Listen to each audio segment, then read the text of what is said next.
रक्कम ज्या रकमेचे 10% चक्रवाढ व्याज दराने दुसऱ्या वर्षाचं चक्रवाढ व्याज 132 रुपये होते, तर मुद्दल किती?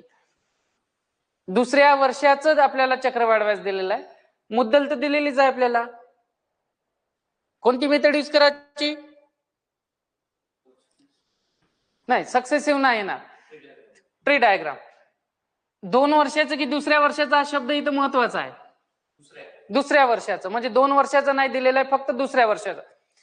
आणि असे क्वेश्चन आपण फक्त ट्री डायग्राम सॉल्व्ह केलेलं आहे बघा. पहिलं वर्ष आणि दुसरं वर्ष. दर दिलेला आपल्याला किती? 10%. दरवरून काय काय काढू शकतो आपण? मुद्दल काढू शकतो.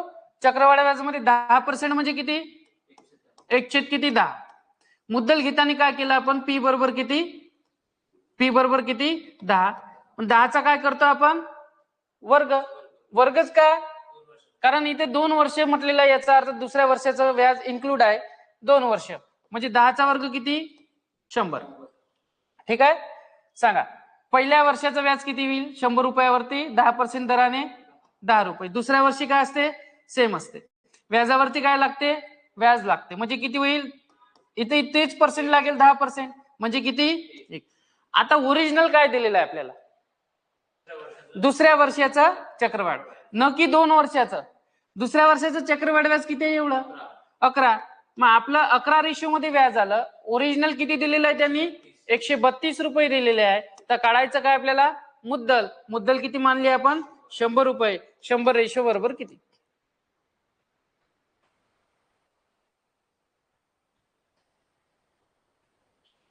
1200.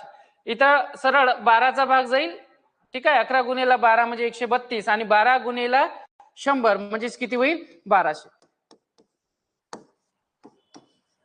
आता इथं आपण कुठेही फॉर्म्युल्याचा यूज नाही केला. विदाउट फॉर्म्युल्यानं आपण ट्री डायग्रामचा यूज करून सॉल्व्ह केला. Option number B is correct. ठीक आहे.